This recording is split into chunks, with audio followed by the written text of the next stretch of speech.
Bueno, Muy buenas, Daniel, mucho gusto. ta- Muy bien, vamos a comenzar el día de hoy. Y el día de hoy nos toca hablar sobre tres trastornos mentales: el trastorno obsesivo compulsivo, el trastorno de estrés agudo, el trastorno de estrés postraumático, y vamos a hablar también sobre la utilidad de inhibidores selectivos de la recaptura de serotonina en estas patologías y las anteriores que vimos la semana pasada.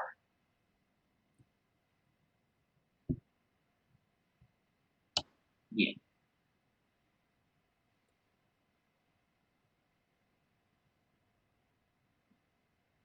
Bien, vamos a hablar sobre el trastorno de obsesiones y compulsiones. En algún momento, años atrás, se consideraba que era un trastorno raro, poco frecuente. Sin embargo, la realidad es otra.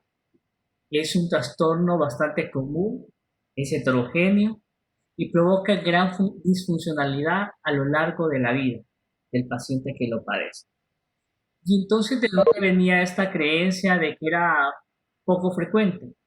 Pues lamentablemente venía de la dificultad que tenía el paciente de poder aceptarlo y reconocerlo delante de personas desconocidas, como son los médicos y el personal de salud. A veces por la vergüenza, a veces por el tabú, a veces por la discriminación que puede surgir a raíz de esta patología dentro del campo de la medicina y de la vida del individuo que la está sufriendo.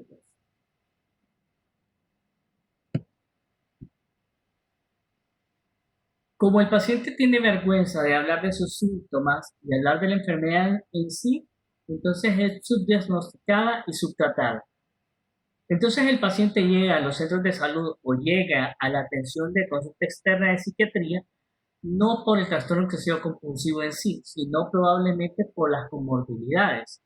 Comorbilidades como otros trastornos de ansiedad, como otros problemas de depresión o incluso lesiones dermatológicas por aquellos pacientes que tienen un lavado constante de sus manos o la utilización de algunos desinfectantes que no son adecuados para uso sobre la piel.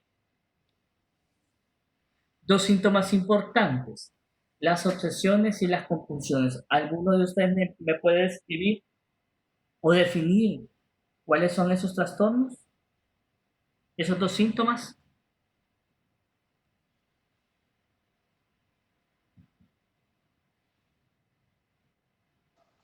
Ah, hola. No sé si me escuchan bien. Yo no lo escucho bien, doctor, pero creo que preguntó cuál es la diferencia entre las obsesiones y las compulsiones. No, ¿cuáles son las definiciones de ambos síntomas? Ok.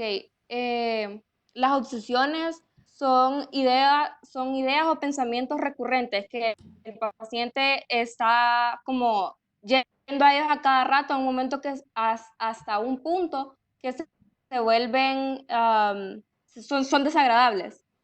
Y las compulsiones son todos esos actos que hace el paciente para intentar como callar o calmar sus obsesiones. Y son generalmente actos como repetitivos y, e ilógicos, por así decirlo.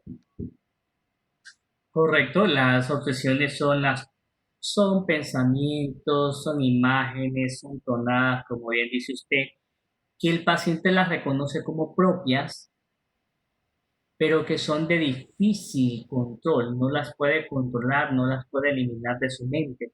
Entonces van a estar ahí como rumiaciones constantemente, van a generar mucha ansiedad, y lo que hace el paciente, como bien dice María, es empezar a realizar esos actos compulsivos, esos actos estereotipados, que para los que no tenemos esa enfermedad nos pareciera raro e incluso ridículo que los haga, pero el paciente tiene un pensamiento mágico y piensa que es la única forma de contrarrestar los pensamientos obsesivos.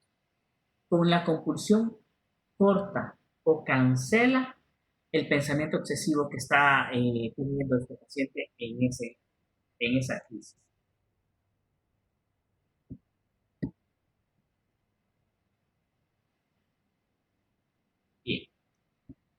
En cuanto a la epidemiología, menciona el Manual Estadístico de Enfermedades DSM-5 que dicho cuadro sintomático tiene una prevalencia internacional entre 1.1 a 1.8%.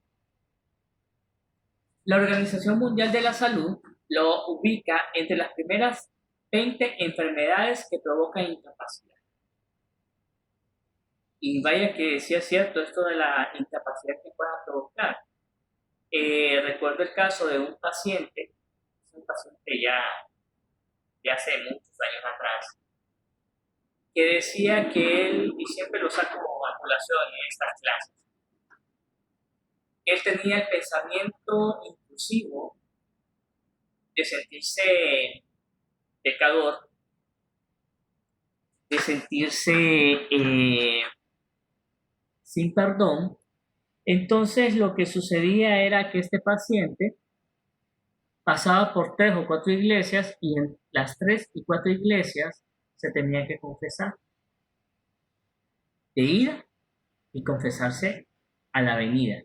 Entonces, imagínense el tiempo que tenía que gastar él en las 4 confesiones de ida y en las 4 confesiones de venida, porque era la única forma en que se sentía por lo menos, más o menos tranquilo en relación a sus pensamientos obsesivos. Bien, como todos los trastornos de ansiedad, la mayor parte de casos se van a presentar en las mujeres, aunque en el hombre el inicio más temprano.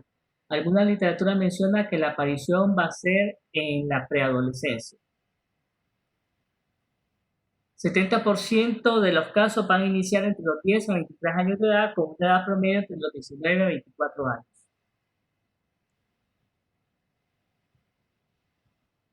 Bien.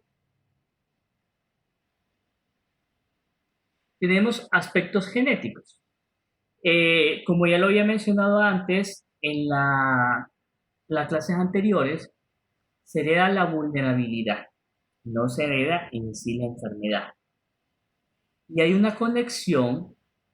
Si pensamos en estructuras involucradas en cuanto a la sintomatología del trastorno obsesivo compulsivo, diríamos que está relacionado con la corteza frontal, con el lóbulo frontal y los ganglios basales. Entonces hay patologías relacionadas con afectación de los ganglios basales, como por ejemplo el síndrome de La-Tourette y otras coreas similares. Entonces vamos a ver como que hay sintomatología cruzada entre ambos cuadros. Algunos pacientes con TOC podrían presentar síntomas de tics y pacientes con síndrome de Guillain-Barré como trastornos con TIC tienen pensamientos obsesivos o también compulsiones. Aspectos bioquímicos. Estamos hablando del papel importante que tiene la serotonina en la aparición de los síntomas. Y esto tiene que ver muchas veces con la efectividad que dichos medicamentos tienen sobre esta sintomatología. Neurofisiología. A través de las tomografías con emisión de positrones, vamos a ver que hay un aumento de la actividad de la corteza orbitofrontal, del área del cíngulo, del núcleo estriado y también una alteración, un aumento de la actividad a nivel de la amígdala y del lóbulo temporal. Y aunque los hallazgos en el electroencefalograma sean poco específicos, también se pueden encontrar alteraciones o anormalidades en el electroencefalograma de pacientes que sufren TOC. Desde el punto de vista de psicología, este es uno de los trastornos que tal vez el área de la psicología más se relaciona es la parte psicodinámica o las teorías psicosexuales del Freud. Y aquí vamos a hablar de la fijación anal, que según Freud es allá más o menos por los 2 años de edad, en la cual el niño puede tener una fijación cuando de repente se le exige que aprenda antes de tiempo el defecar en el sanitario o en la nica. O cuando los padres celebran mucho que el niño haga sus necesidades fisiológicas. Entonces el niño puede estar fijado ahí, o por mucha exigencia, o por considerarlo eso como un gran premio delante de los ojos de los padres. Hay tres mecanismos importantes en, en este trastorno mental. El aislamiento, esto es la separación de la parte afectiva o de la parte emocional. Por ejemplo, podemos ver que algunos pacientes con trastornos obsesivos compulsivos se vuelven fríos, se vuelven serios, cuadrados, distantes en relación a su sintomatología o en relación al entorno. La anulación se logra a través del acto compulsivo por la compulsión, porque esto evita que el pensamiento mágico de la obsesión se vuelva realidad. Por ejemplo, en el caso del paciente que se lava constantemente las manos porque tiene miedo de contaminarse. En tiempos normales. No estamos pensando en este tiempo que está viviendo todo el mundo, sino que en tiempos normales. Podamos hablar de gente del 2018, 2017, 2015. Ahí. Que todos los demás podríamos ver como exagerados el comportamiento de estarse lavando las manos constantemente, pero para él sí tiene una implicación. Si yo me lavo constantemente las manos, voy a tener menos probabilidad de contagiarme o de infectarme de alguna enfermedad. Entonces ahí va la anulación. Y la formación reactiva es otro mecanismo de defensa inconsciente, como nosotros dos, en los cuales el paciente va a mostrarse ante los ojos de la sociedad con un comportamiento totalmente diferente a lo que realmente es. Y esto es tanto para sí mismo, tanto para los demás. La formación reactiva sería, a José Luis Cruz no le gustan los niños, lo detesta, le molesta, le irrita. Pero eso es socialmente inaceptable, imposible de que sea aceptado socialmente. Entonces, José Luis, para no verse mal o para que la gente no lo mire mal, trabaja en un hospital, en el área de pediatría. Y delante de todo el mundo es un amor con los niños del hospital.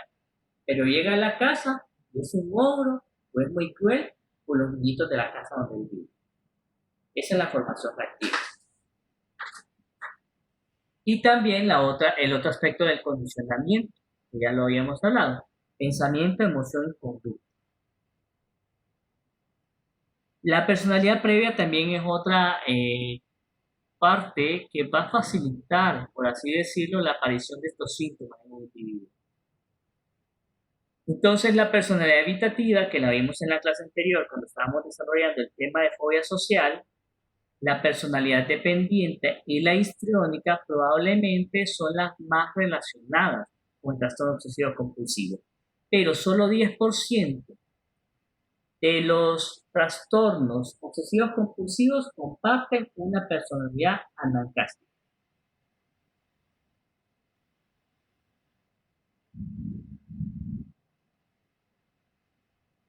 Muy bien. Eric dice que tiene problemas con el fluido eléctrico, así que no se va a poder conectar el día de hoy. Esto en cuanto a la etiología.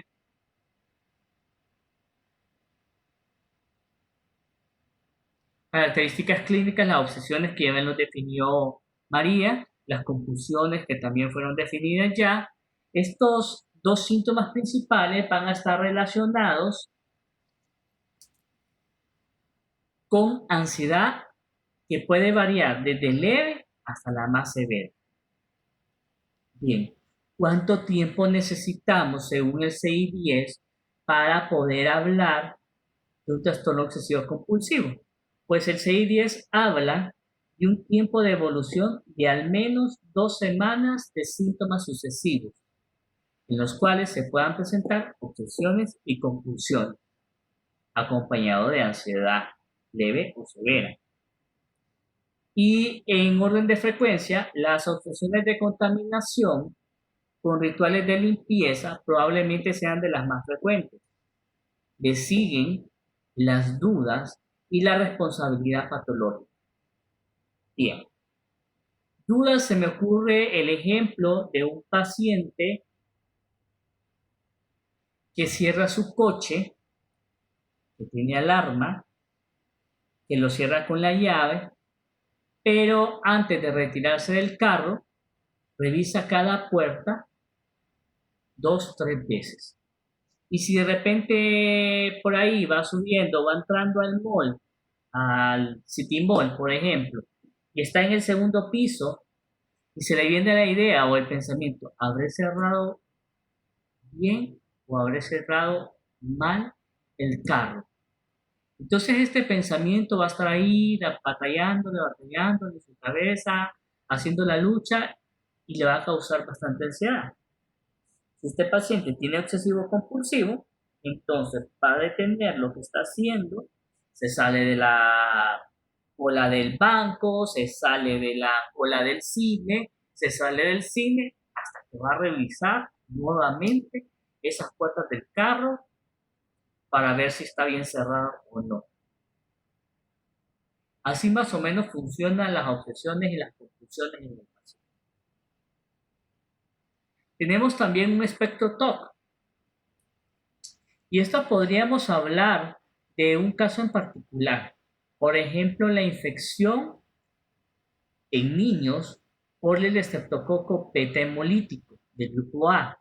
Y se habla de un síndrome que se llama PANDA, por sus siglas en inglés. PANDA, así como los ositos, que para muchos les parece lindos, que son color blanco y negro. Bien. Dentro de estas manifestaciones del PANDA o de la infección por estreptococo beta hemolítico del grupo A, se pueden encontrar síntomas TOC, síntomas relacionados con el síndrome Gillet-de-la-Tourette, Corea de Sydenham, algunos síntomas que pueden ser compatibles con trastorno de déficit de atención e hiperactividad, anorexia y algunos rasgos autistas. Y posiblemente este PANDA provoca esta sintomatología porque en la respuesta hay una respuesta a una reacción inmunológica de anticuerpos contra los ganglios basales, que es una de las estructuras neuroanatómicas que vimos que está relacionada con los síntomas TOC.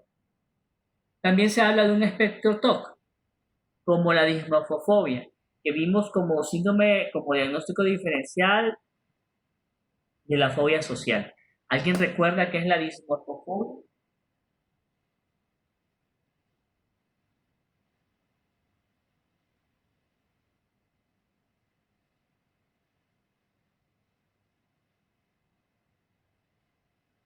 Doctor, no sé si me escucha, no Sí, sé sí si le lo escucho. escucho, pero no lo logro escuchar. Al rato se me corta completamente el audio, pero de su parte, no sé. Ah, pues no sé si hay, los demás tienen el mismo problema. No, doctor, yo lo escucho bien, la verdad. Ok, ¿alguien más?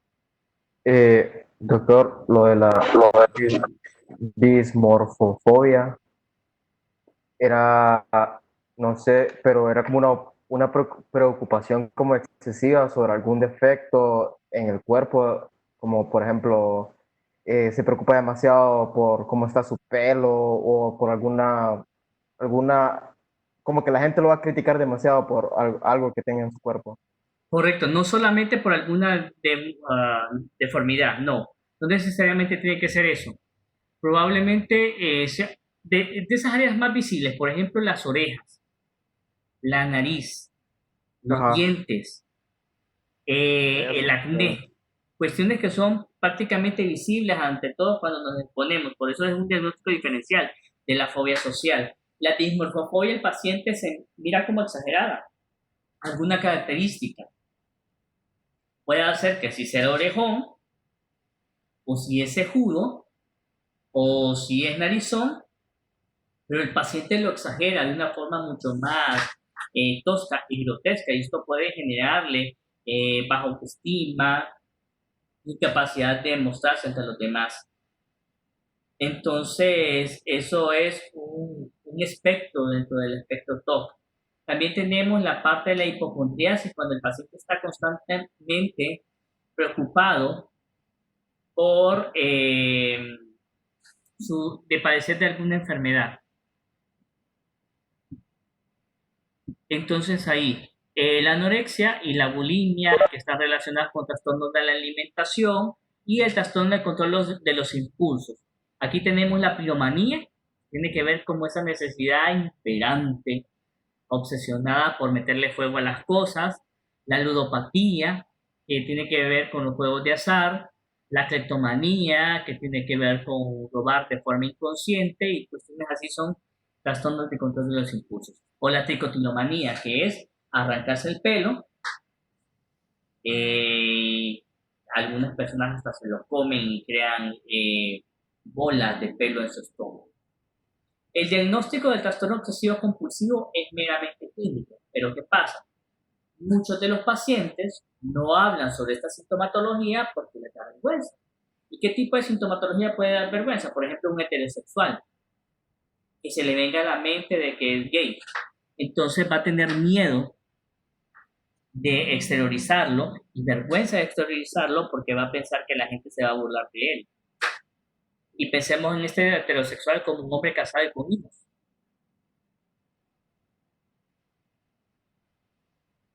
Entonces va a ser algo vergonzoso para ellos.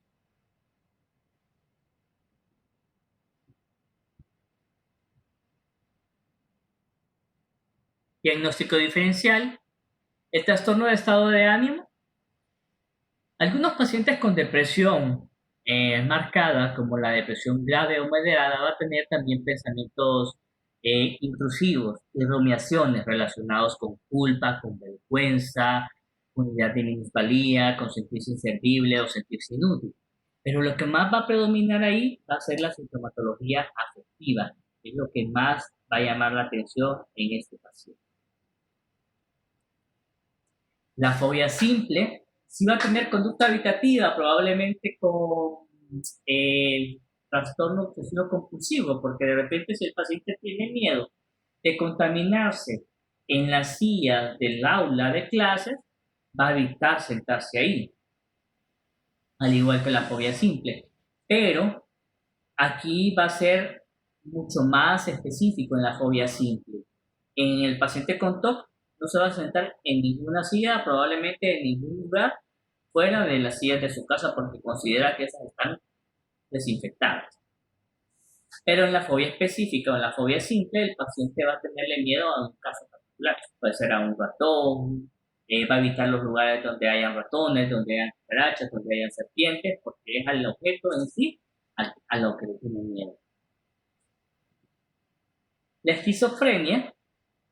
Al inicio de la esquizofrenia, que va a ser una de las patologías que vamos a ver en la última clase, ya por el 5 de junio, la esquizofrenia es un trastorno mental que al inicio puede cursar o con síntomas de ansiedad o con síntomas depresivos o con síntomas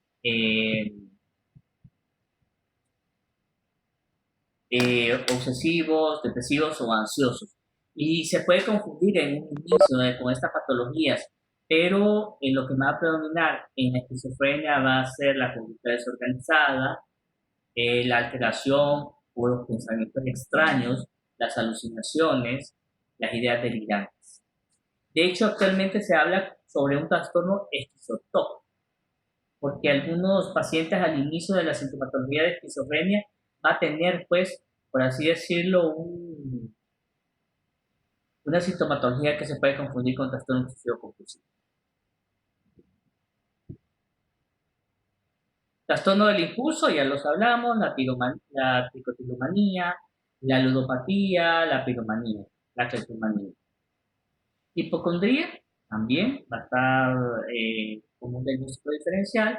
La personalidad nancástica, a diferencia del TOC y la personalidad nancástica es egosintónica. El paciente se siente cómodo con esas características de personalidad.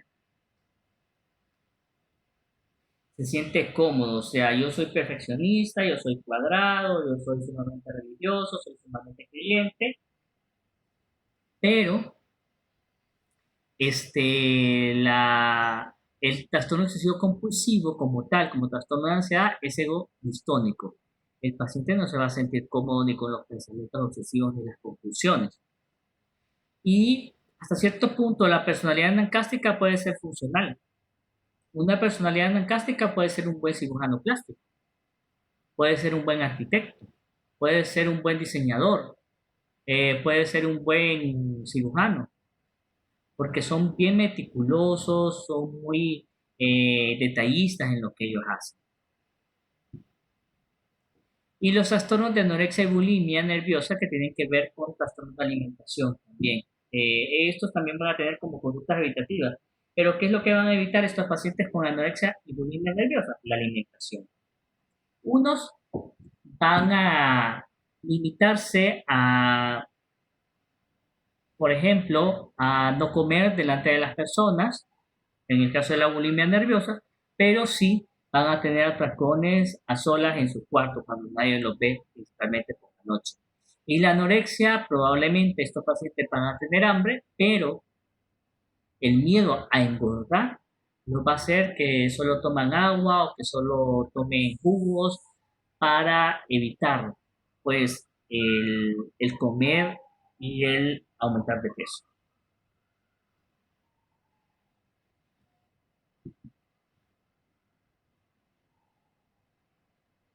Bien, comorbilidad y curso y pronóstico. Lamentablemente, como ya lo había mencionado antes, es un trastorno crónico que va a llevar a disfuncionalidad. Entonces, hasta un 35% de los pacientes con TOC van a padecer algún grado de depresión. 40% de estos pacientes van a tener otro cuadro de ansiedad. Y un 20% de los pacientes con TOC van a tener síntomas de tics. Por aquella parte del aspecto genético que les mencionaba antes, la relación con los ganglios basales y algunas patologías como el síndrome de Guillain-Barré o trastornos por tics. El curso va a ser crónico, con un pronóstico en el cual hasta un 20 a 40% de los pacientes van a empeorar de su sintomatología y se van a volver más disfuncionales. Un 20 a 30% van a mejorar espontáneamente y un 40% van a tener una mejoría moderada. Que de alguna forma estos pacientes probablemente van a aprender a convivir con esa patología. ¿Y qué se buscaría, por así decirlo? Por ejemplo, a que gasten menos tiempo en lo que es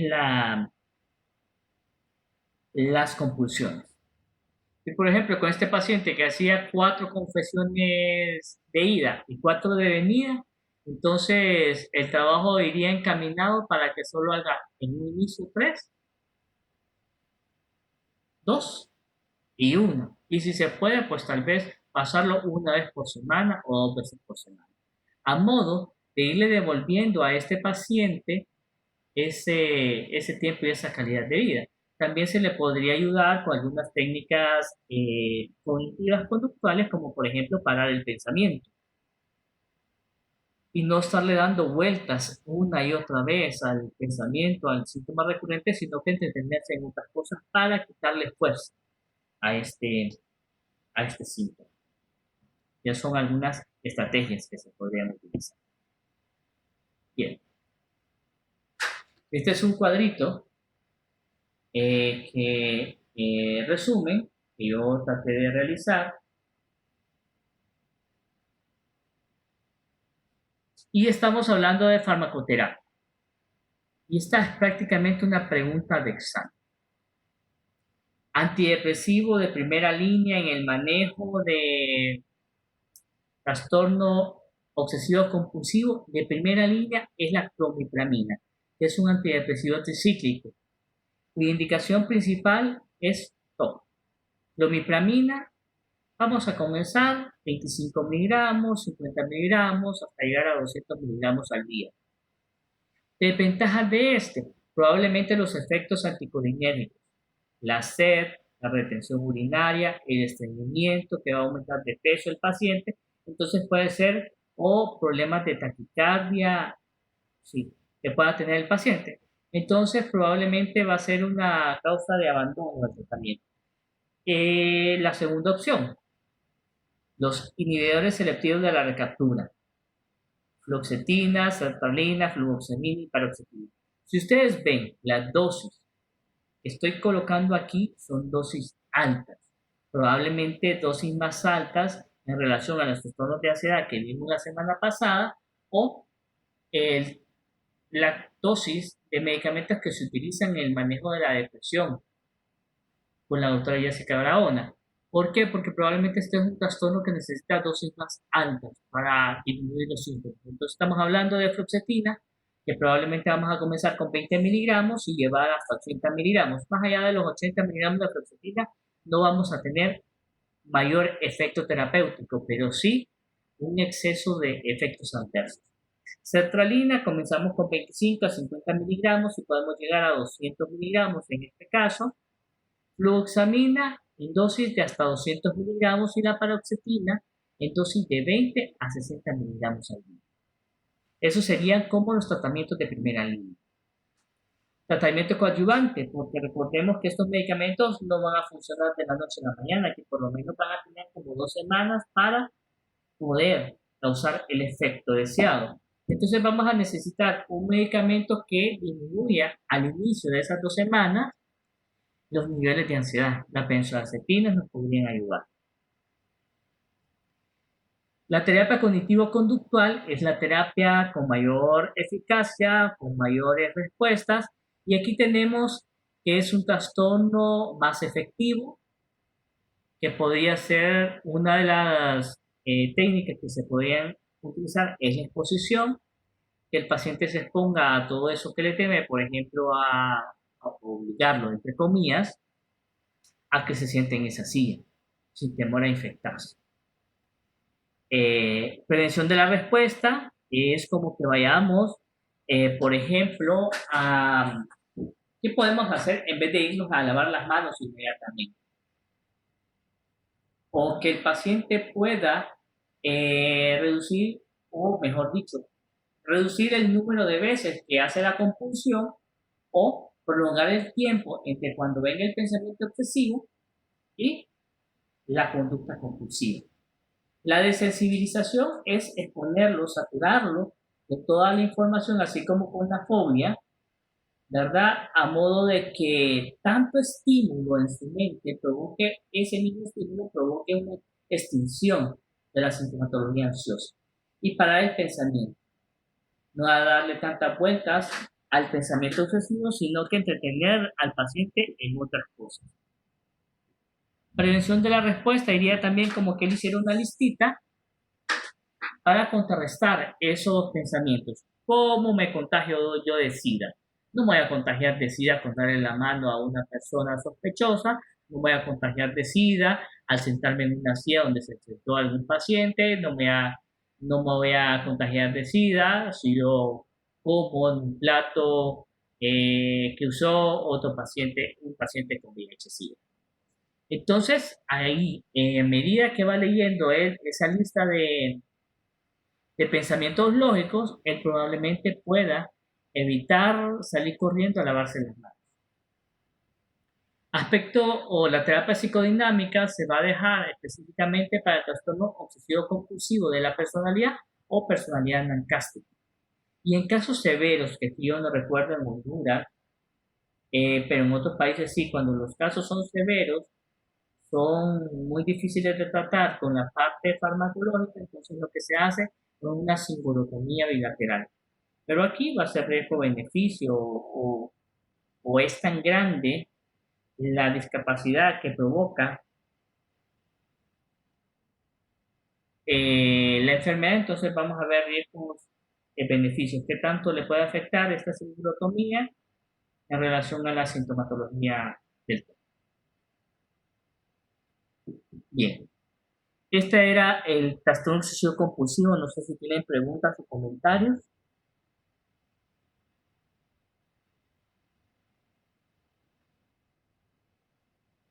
Por ahorita no. ¿Cuál es el tratamiento de primera línea para el manejo de trastorno obsesivo compulsivo? Clomipramina. Clomipramina, correcto. Y después de la clomipramina, los IRS. Y de los Ajá. IRS, el que es específico para trastorno obsesivo compulsivo es la fluvoxamina. Y siempre acompañado de una benzodiazepina para calmar Los síntomas de ansiedad los en los síntomas. inicios. Correcto. Ajá. Ahí vamos a valorar riesgo-beneficio, pues vamos a ver qué tanto necesita esta benzodiazepina este paciente. Van a ver de casos a casos. ¿Verdad? Entonces, puede ser que necesite un poquito más de benzodiazepina, puede ser que no la necesite, entonces vamos viendo. Bien, ¿qué ven ustedes en esa primera diapositiva que les estoy mostrando? Accidentes y tragedias. Accidentes y tragedias, correctamente. Estamos viendo accidentes de tránsito, asesinatos o atropellamientos por ahí en la última diapositiva, un estado de guerra y pues lo que sucedió el 9/11 en Nueva York.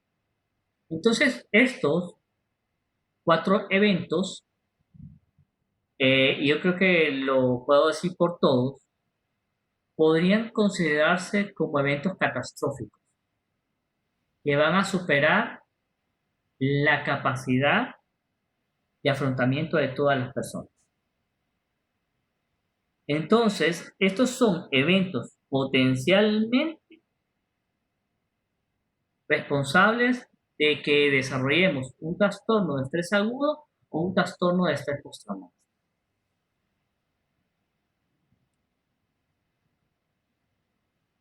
Bien, el estrés es una reacción de ajuste, es universal y una oportunidad para podernos adaptar. Por ejemplo, María, que lamentablemente tiene o tenía problemas con el audio, o seguramente por el internet de ella, entonces probablemente estaba viviendo cierto grado de estrés. Eric, que creo que no podía conectarse, digo yo que estaba viviendo un poco de estrés. Entonces, el estrés es una reacción normal, es como nos vamos adaptando a esta situación. Probablemente si lo comparamos con lo que estábamos viviendo el 15, 16 o 17 de marzo, a hoy, que es 25 de mayo, los niveles de estrés de estar encerrados probablemente son menores. Asumo yo. Como que ya nos hemos ido adaptando a este confinamiento.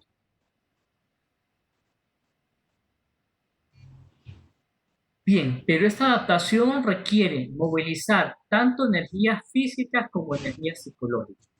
Y esto es lo que puede llevar a agotamiento en el individuo. Cada ser humano va a responder de forma muy individual e irrepetible y va a depender de la historia de vida de cada paciente, de cada individuo, y va a utilizar sus experiencias, sus recursos y la creatividad para tratar de mantener ese equilibrio y disminuir la tensión. Por ejemplo, en este confinamiento, algunos nos estamos dedicando a dar clases, otros se están dedicando a pintar, otros se están dedicando a leer, otros están desesperados. Ahí va a depender de la historia personal de cada uno, de sus capacidades de afrontamiento y de las experiencias anteriores. Quienes estarían pasándoselo genial en cuanto a este encierro que tenemos, probablemente los pacientes con fobia social. ¿Por qué? Porque el contacto social, el estar conviviendo con las demás personas, me genera mucho estrés. Y ahorita la mayoría de personas pasamos en nuestras casas, si no la mayoría, un buen porcentaje. Y la población está en su casa y solo sale lo necesario. no hay que ir a hacer exposiciones, no hay que ir a dar charlas, no hay que ir a conocer gente, no hay que ir a visitar, no hay que estar en la iglesia. Entonces, de alguna forma, pues, es un factor que puede tener un poco más tranquilo al que padece fobia social. Antes de hablar de trastorno de estrés agudo, vamos a hablar del trastorno de adaptación. Bien. El trastorno de adaptación va a aparecer ante acontecimientos vitales que van a suponer un cambio biográfico, ya sea en casos de separación, casos de duelo, casos de migración. ¿Quiénes son de fuera de Tegucigalpa? Yo, ¿Quién es yo? Eric, Yo también, doctor. Ariana. Ok, Ariana y Donald. Y Santos también, Iván. Ok, muy bien. ¿Cuánto llevan ustedes aquí en Tegucigalpa? Estudiando. como 4 años y medio. 4 años. ¿Se adaptaron a este pueblo? Sí, ¿A quién le costó adaptarse? ¿O alguien sabe de algún compañero que le ha costado adaptarse a Tegucigalpa? pues yo tuve un amigo Ajá. que solo estuvo 6 meses en Tegucigalpa, pero es que a él le pasaron unas cosas, lo saltaron 3 veces en esos 6 meses.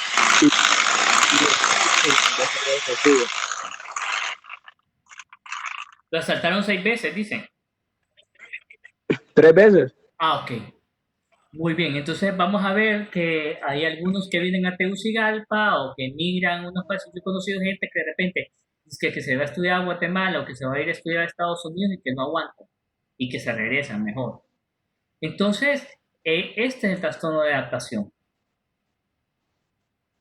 Van a aparecer ante acontecimientos vitales que suponen un cambio gráfico, pero no es algo como extraordinario o algo terrible o una desgracia, sino que van a ver como eventos, situaciones de la vida diaria y unos nos vamos a adaptar bien y otros no. Por ejemplo, con esto de la migración que había mencionado antes. Yo he conocido en mi labor docente estudiantes que me han dicho, doctor, mire, yo, feriado que da la universidad o puente que da la universidad, yo agarro mis cositas y me voy para el pueblo, aunque tenga que pasar 8 horas de camino, pero me voy. Y eso yo lo hago prácticamente, mire, yo el viernes no vengo a clases, se lo digo, yo por ejemplo yo no pongo clases los viernes porque el viernes me voy para mi lugar y regreso. Entonces, hay gente que lo hace así cada semana, cada 15 días, cada mes. Hay personas que se vinieron a estudiar aquí a Tegucigalpa y se llegaron a adaptar tanto que en la familia hay estudiantes que yo me doy cuenta que terminan el 5 o 9 de diciembre y se van de Tegucigalpa para sus lugares de origen el mero 23 o 24 de diciembre porque ya están acostumbrados aquí en Tegucigalpa. Entonces va a depender de cada persona. Hay personas que van a tener dificultades para adaptarse y es ahí cuando entra el trastorno de adaptación. La sintomatología es muy variada. Van a haber síntomas ansiosos, podrían haber síntomas depresivos e incluso conductuales, como los que mencioné antes. El pronóstico puede ser favorable con el tratamiento adecuado, habitualmente con mejoría al cabo de 3 meses. Ahí podría hacer que después de 3 meses la persona se vaya adaptando. Algunas personas que lamentablemente no.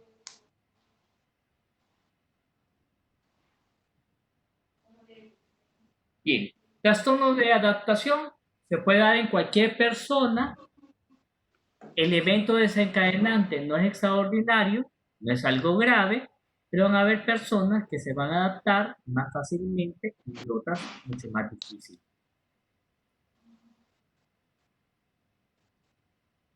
Trastorno de estrés agudo. Bien, aquí va a haber un evento que la mayoría de personas lo va a considerar como traumático, como grave. Incluso nosotros pudiéramos decir que cualquiera en esa situación que está viviendo esta persona estaría igual.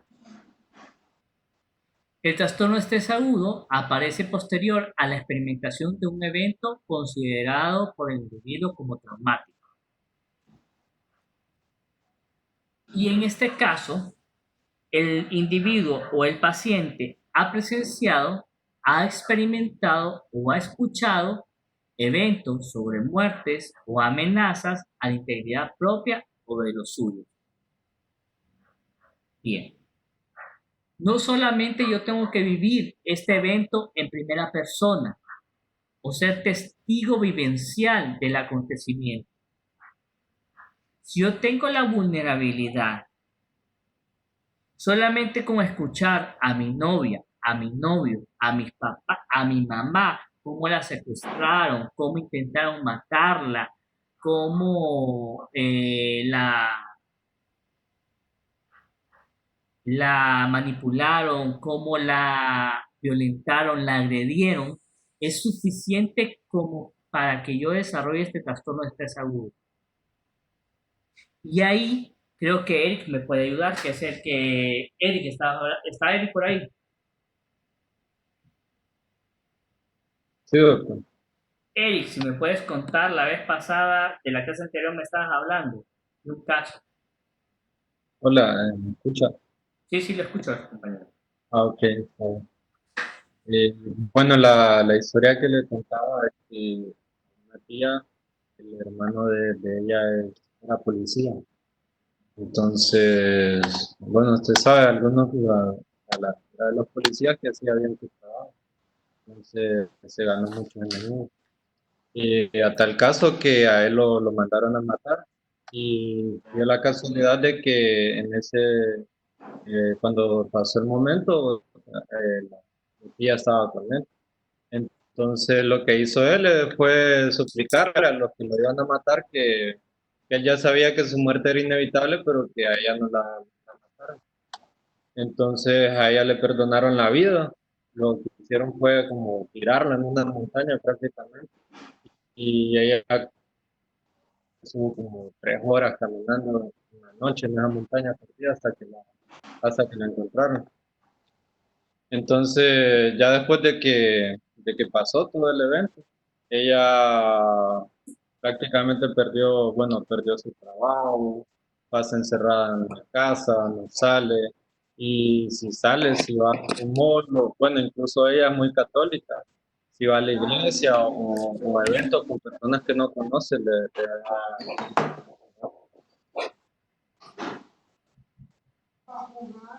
Correcto, Eric. Y ya revisando que ya vimos el trastorno de fobia social y ya leíste, tuviste la oportunidad de leer sobre el trastorno de estrés agudo, el trastorno de estrés postraumático, ¿para dónde se inclina el cuadro clínico de esta señora? Pues yo diría que es más un trastorno por estrés. ¿Perdón? Yo diría que es más un trastorno por estrés postraumático, porque en el trastorno de estrés postraumático decía que no es necesario que la persona viviera o sea, directamente ella, sino que con el hecho de presenciarlo podía desencadenar las crisis e incluso cualquier evento que este recuerdo desencadenaba la crisis. Entonces ella no sale por el miedo de que la vuelvan a secuestrar o que vuelva a pasar algo similar. O sea, ella Correcto. prefiere estar en un ambiente seguro. A lo que ella considera seguro, correcto. Ajá, Entonces, que ella considera seguro. ahí son las particularidades. Gracias, Eric, por compartirnos ese caso que tal vez puede ser didáctico para el resto de compañeros. Bueno, como lo había mencionado Eric, como lo mencionó yo, el trastorno de estrés agudo y el trastorno de estrés postraumático se puede presentar aún en aquellos pacientes que escuchan sobre las amenazas o daños que pueden sufrir sus seres queridos. Y ante esta información, el paciente va a responder con síntomas o con pensamientos de desesperanza, con mucho temor o terror intenso. Y aquí puede desarrollar el paciente una sensación subjetiva de embotamiento o desapego afectivo.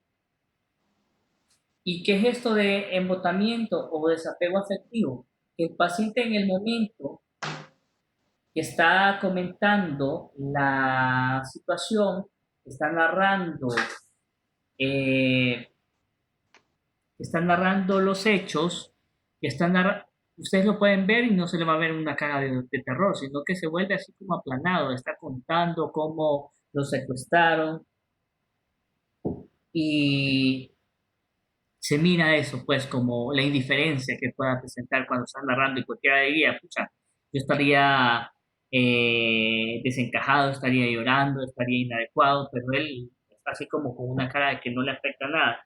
No hay ni alegría, ni tristeza, ni angustia, ni ansiedad. Incluso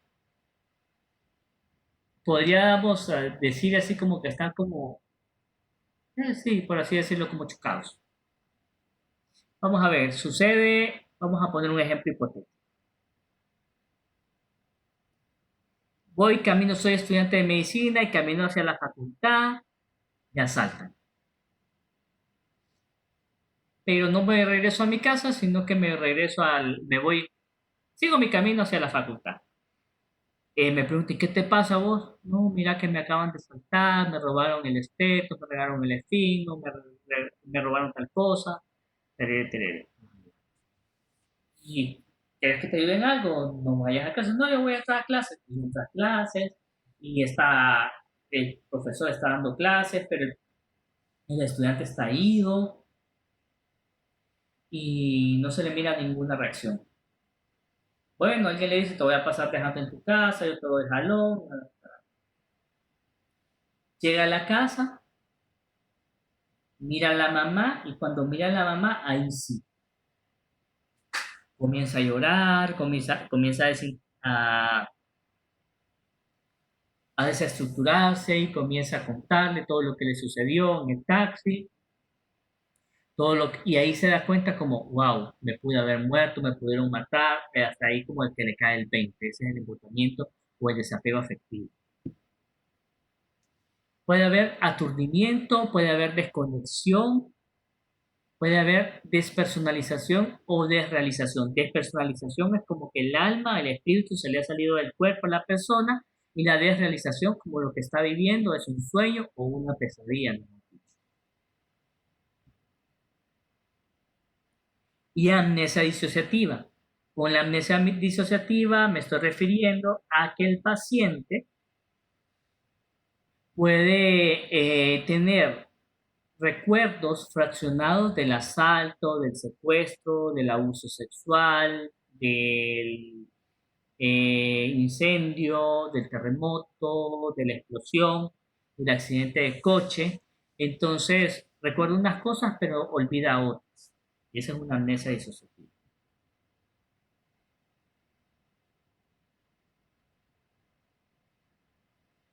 ¿Vamos bien hasta ahí, jóvenes? Sí. Sí, doctor. Ok. Bien. Para el trastorno de estrés agudo no se necesita que el paciente tenga antecedentes psiquiátricos previos. Y el paciente va a experimentar o reexperimentar a través de imágenes, a través de pensamientos, a través de sensaciones, la experiencia traumática una y otra vez. Por el miedo que le ocasiona volver a enfrentarse a esa situación, al asalto por esa calle, al secuestro estrés en ese taxi. Entonces el paciente va a evitar nuevamente andar por esos lugares donde piensa que le pueda volver a ocurrir el hecho. Así como el compañero o el amigo de Donald, que después del tercer asalto, ¿quién te hubiera parecido? Tegucigalpa no es para mí, yo mejor me voy a regresar a Lempira o me voy a regresar a Comayagua y prefiero estudiar otra carrera y no estudiar las cosas aquí porque realmente no quiero, si en las tres me escaparon de matar, probablemente en una cuarta vez puede ser la definitiva. Van a haber síntomas de ansiedad, moderados o graves, y la duración es bien importante. Para el trastorno de estrés agudo necesitamos un tiempo de evolución de 2 a 29 días. Puede ser que antes de los 29 días la sintomatología desaparezca.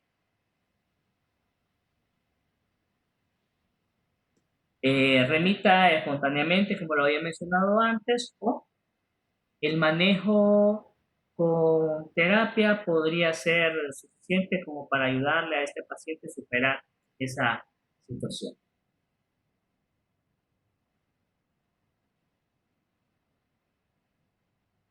Diagnóstico diferencial del trastorno de estrés agudo.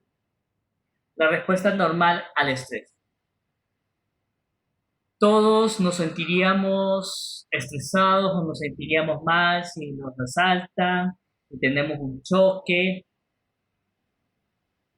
pero poco a poco, a medida que van pasando los días, ese temor va a disminuir, ese temor va a desaparecer. La respuesta normal del estrés. Bien. Otro diagnóstico diferencial podrían ser los daños cerebrales por traumatismos e intoxicaciones, porque estos también nos podrían dar, por ejemplo, el aturdimiento, la desconexión, podrían darnos también ese efecto embotado o aplanado. Entonces, no está de más en accidentes de coche. Si creemos que este paciente se golpeó la cabeza contra el carro, contra el vidrio delantero, hacerle una rayos X y hacerle una tomografía a este paciente para descartar de que ese aplanamiento, esa desconexión, esa indiferencia no está relacionado con algún problema orgánico cerebral. Y otro diagnóstico diferencial del trastorno de estrés agudo es el trastorno de estrés postraumático. Tratamiento del trastorno de estrés agudo. Pues vamos a tener un tratamiento no farmacológico y un tratamiento farmacológico. Dentro del tratamiento no farmacológico tenemos los primeros auxilios psicológicos, que se los voy a dejar de tarea. Primeros auxilios psicológicos o intervención en crisis. Hay páginas, blogs de algunos psicólogos en las redes, en internet, que pueden, y solo lo que yo quiero es como que tengan la idea de los primeros auxilios psicológicos. Cuando los primeros auxilios psicológicos no son suficientes, entonces el médico interno, la monja, el sacerdote, el trabajador social, la enfermera, el médico general, el alcalde, el que trabaja en la Cruz Roja, el paramédico, el rescatista, puede considerar, si los primeros auxilios psicológicos no son suficientes, puede remitirlo al psicólogo para un apoyo psicológico más especializado. Y cuando el evento traumático es en masa, como por ejemplo un incendio, un terremoto, una inundación, un atentado contra una escuela, contra una universidad, contra un colegio, o que el accidente haya sido, por ejemplo, en el bus escolar o en el bus del colegio, entonces se hace un debriefing. Y eso es poner como en un grupo de 10 a 15 personas,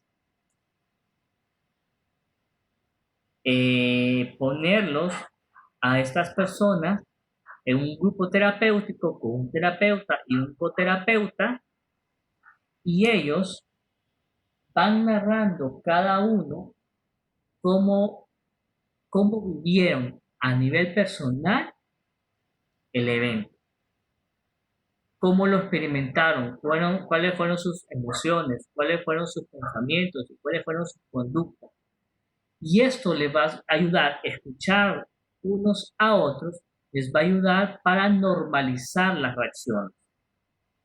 Por ejemplo, viene Donald y la novia está en X lugar y empiezan a disparar Y Donald sale corriendo y deja el amor de su vida ahí, expuesto. Y Donald se puede sentir triste y se puede sentir culpable porque dice, pucha, ¿cómo es posible que yo haya dejado a fulanita, a sutanita ella sola, a expensas de que le pasara algo? Pero de repente viene Daniel y Daniel comenta algo similar. Ah, bueno, entonces Donald puede decir, escucha, yo no fui yo el único que hizo ese tipo no tuvo ese tipo de actitud, sino que Daniel también dejó a su mamá botada, o dejó a su prima, o dejó a su abuela. Y así cada quien va manejando de acuerdo a la propia experiencia, a la experiencia de los demás, y a normalizar y escucharse cómo cada uno de ellos vivió ese evento traumático. Y el tratamiento farmacológico, como recuerden, que son días o semanas viviendo con ese evento, con ese trastorno, entonces probablemente lo único que necesitáramos con el paciente sería como beta bloqueadores y las benzoacetina, cualquiera de los dos medicamentos si realmente el paciente lo necesita. Y tal vez no pueden ser dosis altas, sino que pueden ser dosis mínimas los primeros días hasta que el paciente se vaya adaptando a su nueva situación.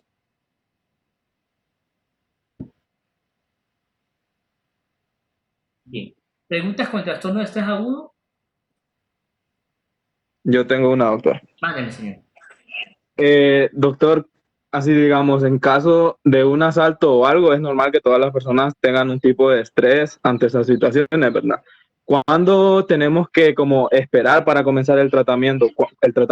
¿Cuánto tiempo, como por ejemplo, desde cuánto tiempo se empieza a considerar patológico ya?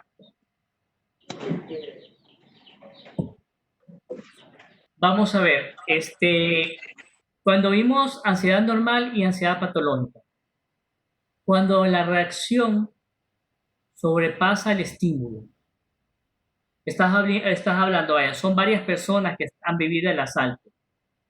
Entonces va a depender de cuánto me paraliza a mí esta situación que yo viví.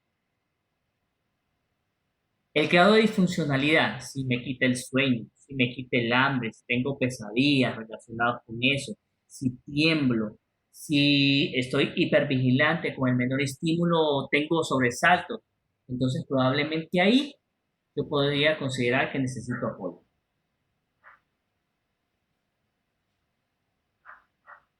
Idealmente, todos los pacientes que han sido víctimas y todas las personas que han sido víctimas de secuestro express, de intentos de abuso sexual, de accidentes vehiculares, de incendios, de terremotos, todo este tipo de gente tendrían que recibir atención. Tendrían que recibir atención. Porque para prevenir, porque esto podría tratarse de un trastorno de estrés agudo y si no se trata, si no se atiende a tiempo, puede desarrollarse un trastorno de estrés postraumático. Doctor, Entonces, ajá. bueno, le voy a contar un caso que sucedió a mi primo. Él el 28 de marzo estaba celebrando una fiesta ahí en la universidad porque ya se iba a graduar. Sucede que todo se descontroló y en eso empezaron a tirar petardos y bombas fuertes. El caso es que él estalló una cerca de la celosía y entonces los vidrios de la celosía eh, le cayeron en los ojos. Y desde ese momento, bueno, él ya perdió un ojo y el otro estaban viendo a ver si puede recuperarlo. Desde ese momento, creo que como a los 3, 4 días me comentaba él que empezó a soñar con ese suceso. Y usted dice que espérame, déjame revisar, la duración puede ser de 2 a 29 días, El pero trastorno de estrés agudo. tiene que ser recurrente o porque él tiene, pero no es todos los días. Cuando se levanta, sí se levanta así agitado. ¿Cuántos días lleva ya? Pues desde el 28 de marzo lleva más de 100 días. 28 de marzo, estamos hablando al 28 de abril, un mes. Entonces Sí, él ya no cumple criterios de trastorno de estrés agudo. sí. Ya probablemente si la sintomatología persiste, por ejemplo, hay sobresaltos, cuando tiene ese tipo de pesadillas, él brinca, él grita, él llora, no duerme bien, no come bien, entonces podríamos estar hablando de un trastorno de estrés postraumático. Ah, ok. Porque esto sería cualquiera de nosotros estaríamos expuestos a vivir un trastorno de estrés agudo. Mm. ¿Quién ha tenido un accidente vehicular? ¿Quién ha chocado el carro? ¿O ha andado en un carro que chocó? ¿Alguno de ustedes? Sí, Bien, yo. Mm. bien, Daniel. ¿Y los primeros días quedas con miedo de volver a conducir? Oh, no importa. Que No, yo agarro otro. ¿Ah? eh, sí, como más precavido, como más atento a tratar de no cometer como algún error o algo así. Correcto, entonces ahí va, tal vez el primer día o inmediatamente después del accidente puede tener miedito, puede causarle ansiedad, pero poco a poco, al paso de los días, esta ansiedad puede desaparecer, puede estar tranquilo, el paciente se puede sentir mucho más seguro y como dice él, tomar otras medidas de precaución, ser más cuidadoso, fijarse bien, no andar con el celular en la mano, no distraerse, estar enfocado en la calle, está revisando los espejos retrovisores. Entonces, esto va a ayudar a, a manejar mejor las cosas, pero de repente van a haber pacientes que no van a tener esa capacidad, pues, que se van a limitar, que les va a causar mayor disfuncionalidad. Entonces, ahí sí van a necesitar apoyo profesional o ahí evitar que se convierta ese trastorno de estrés agudo en un trastorno de estrés postraumático. En el caso del amigo o del familiar de Iván, pues ahí sí tendría que considerarse como pensar en un trastorno de estrés postraumático.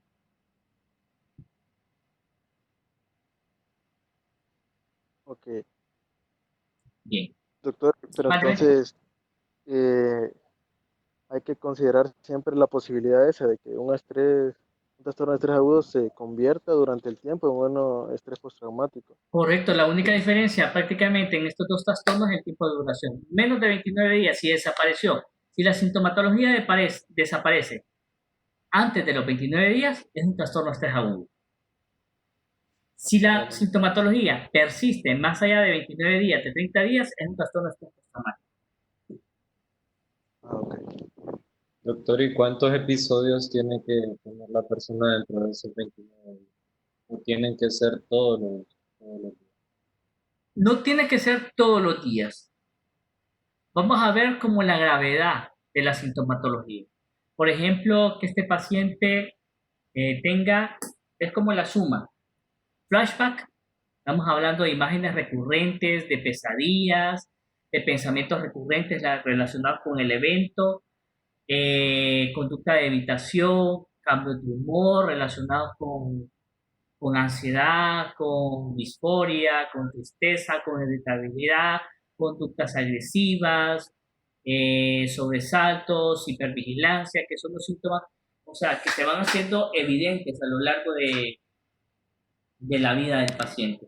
Es como que este paciente tuvo un antes y un después del evento.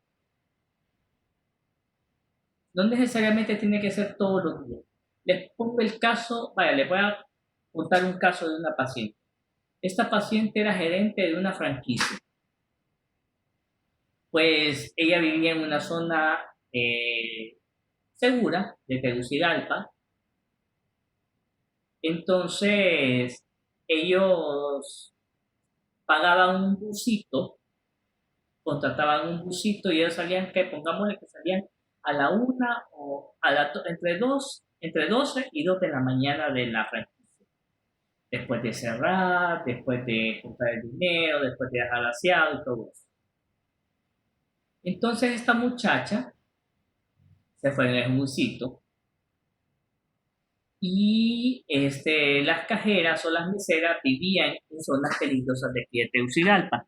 Pongámosle, por ejemplo, la 3 de mayo. En el trayecto hacia la 3 de mayo, el carro, el busito, fue interceptado por los mareros. Mataron al conductor del busito. Y a las 3 mujeres que iban ahí, las abusaron sexualmente. Una de ellas renunció al trabajo después de lo sucedido. La otra, pues, estuvo trabajando ahí. Y esta muchacha, que era gerente del lugar de la franquicia, se integró a trabajar, pero ya manifestaba algunos problemas. De repente, en el día, estaba relativamente bien. Pero si cuando estaba dentro del negocio, dentro de la franquicia, ella escuchaba el timbre de voz de algún cliente que se parecía a la voz de uno de los agresores, esta paciente empezaba a temblar, empezaba con taquicardia, con sensación de ahogo, con pánico, con desesperación. Uno de los delincuentes tenía una gorra roja. Entonces, cada vez que ella miraba un hombre con gorra roja, se desesperaba. Los días que ella estaba libre, que no le tocaba ir a trabajar, estaba relativamente tranquila.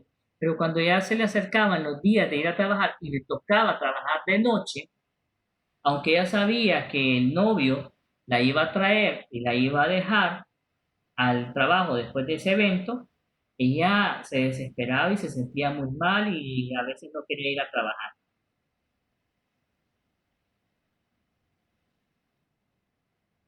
Entonces, eso es más o menos un trastorno de estrés postraumático. La paciente puede pasar días relativamente bien y días que pueden sentirlo muy mal.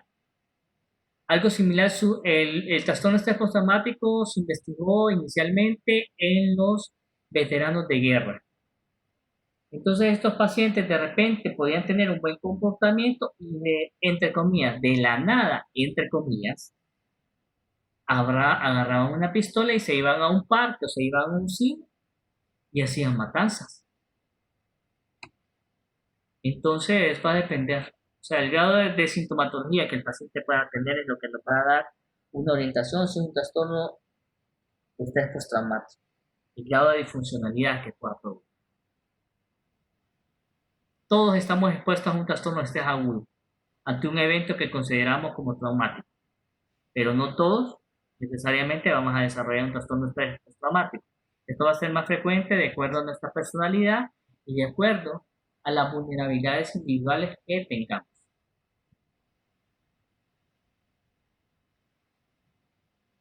Bien, hay 3 síntomas principales y como lo había mencionado antes, el trastorno de estrés postraumático tiene una duración de al menos un mes después de un evento considerado como peligroso y coexisten 3 síntomas.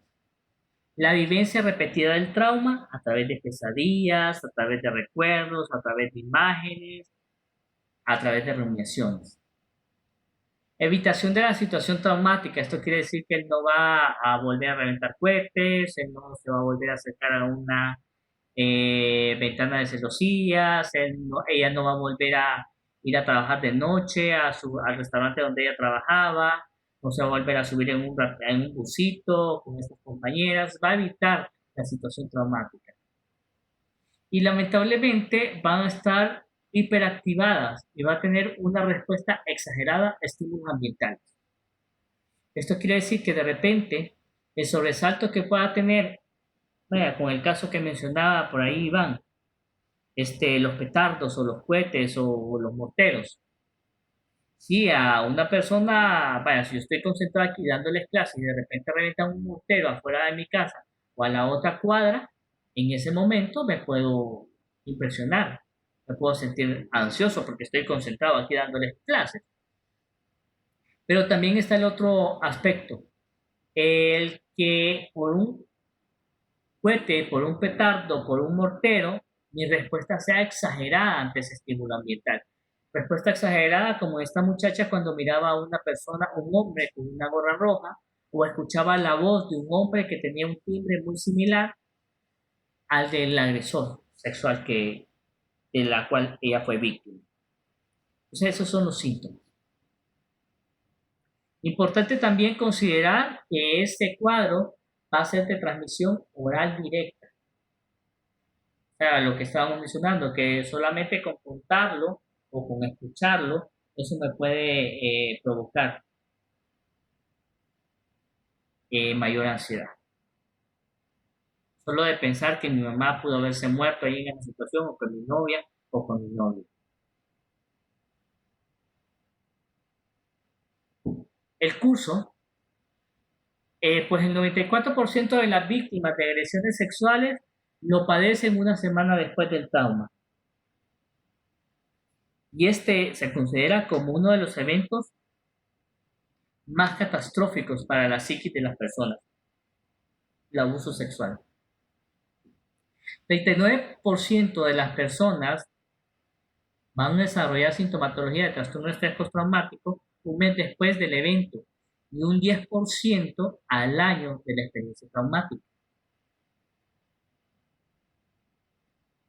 Este trastorno tiende a ser crónico, va a provocar bastante disfuncionalidad y va a ser motivo de múltiples visitas a los servicios de salud, ya sea por crisis de ansiedad, por crisis de pánico, por molestias físicas, por preocupaciones, etc.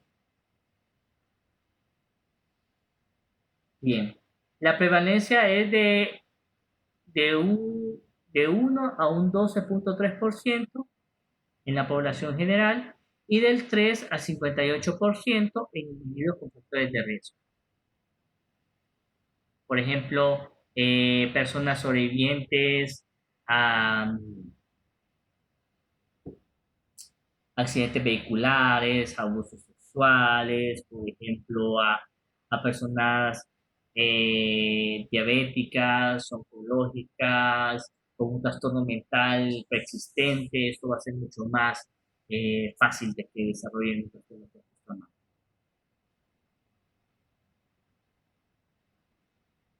Las comorbilidades del trastorno estrés postraumático va a estar en función de que si son hombres o que son mujeres. Dentro de los varones, los trastornos asociados o comórbidos con trastorno de estrés postraumático es abuso del alcohol. De alguna forma lo utilizan como un antidepresivo los pacientes. El trastorno de conducta, por ahí miraba o les mencionaba a ustedes que podían tener como arranques de ira, de violencia, que van a andar matando personas, trastornos de conducta.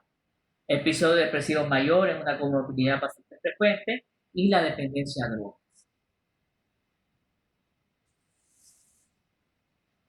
Las mujeres van a tener trastornos depresivos mayores, fobia simple, fobia social y abuso y dependencia de alcohol y de drogas también. Estas serían como las comorbilidades según sexo del trastorno de estrés postraumático.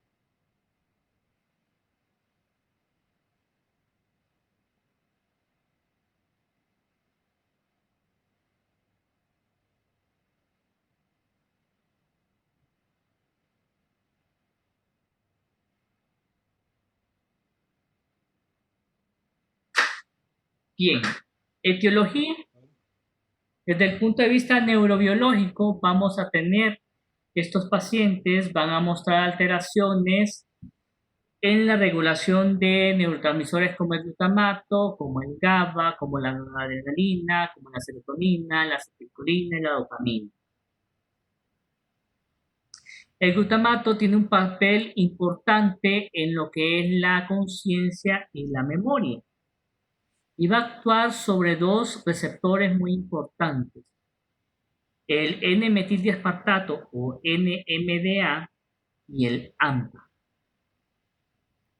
Por su lado, el GABA va a unirse a receptores GABA-A y va a tener su función inhibitoria sobre las neuronas.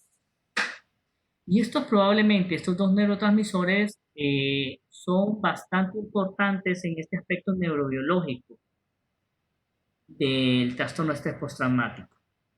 Bien, el estrés extremo o el estrés sostenido va a llevar a que ocurra una menos actividad del GABA y una mayor activación del glutamato. Y por consiguiente, va a estar relacionado este aumento del glutamato a estos receptores NMDA y al AMP. ¿Por qué utilizan los pacientes con trastorno de estrés postraumático tanto alcohol? Porque el alcohol y la benzodiazepina, por así decirlo, van a potenciar el efecto GABA, el efecto inhibitorio. Y además el alcohol va a bloquear los receptores NMDA. Como recordaremos, estaba mencionando yo que en el estrés extremo, como en el trastorno de estrés postraumático, hay una mayor actividad del glutamato y una disminución de la actividad del GABA. Las benzodiazepinas y el alcohol van a aumentar la actividad del GABA y van a bloquear esos receptores NMDA. Entonces, de alguna forma, los pacientes con trastornos de estrés postraumático ven en el alcohol una fuente para mitigar los síntomas provocados por el trastorno de estrés postraumático. De ahí que las personas abusen del alcohol. Bien.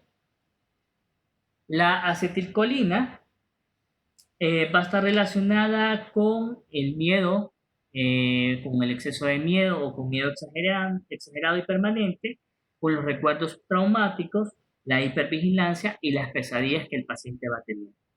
La dopamina va a estar relacionado con algunos síntomas paranoides que el paciente puede desarrollar. Y la disminución de la serotonina va a estar provocando impulsividad, conducta agresiva e ideación suicida en estos pacientes. La hiperactividad de la noradrenalina va a estar provocando lo que son alteraciones de la memoria, y esto va a llevar a las amnesias lacunarias o amnesias disociativas, a la disminución de la concentración y al exceso de miedo que pueden vivir estos pacientes.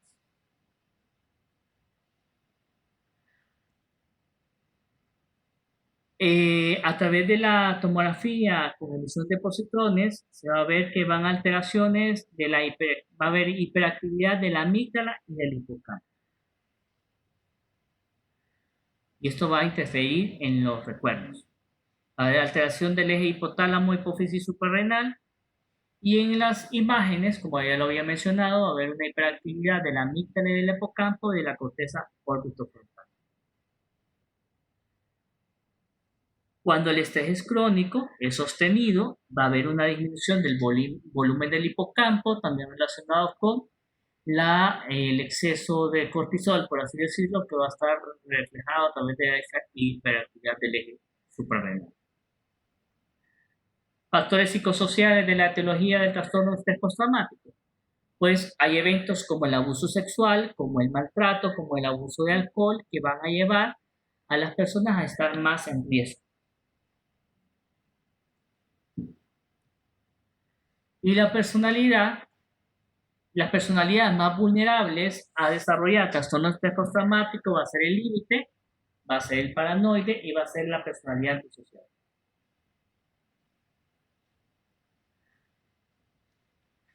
Estos los vamos a ver la próxima semana en esa clase de trastornos de personalidad.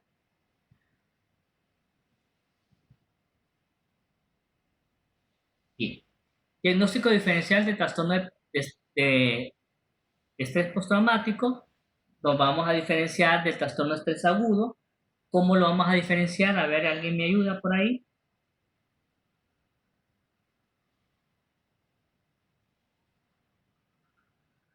Por la duración. Exactamente, por la duración, que es menos de 29 días en el trastorno de estrés agudo y más de 30 días en el trastorno de estrés postraumático. Trastorno de adaptación, ¿cómo lo podríamos diferenciar de un trastorno de estrés agudo?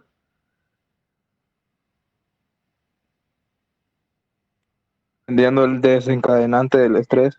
Ajá, vamos a ver. Porque en el adaptativo es algo que normalmente nos causa un grado de estrés, pero no tanto como mudarnos o algo así. Y ya en el traumático sería un evento ya más como catastrófico, más grave. Correcto. Entonces, el trastorno de adaptación puede ser un evento biográfico no trascendental, mientras que en el trastorno de estrés postraumático es un evento que supera nuestra capacidad de afrontamiento, que es algo a lo que podríamos decir, escucha, cualquiera en esa situación estaría pensando lo mismo o pasaría lo mismo. Trastorno obsesivo compulsivo, ¿cómo lo diferenciaríamos del trastorno de estrés postraumático?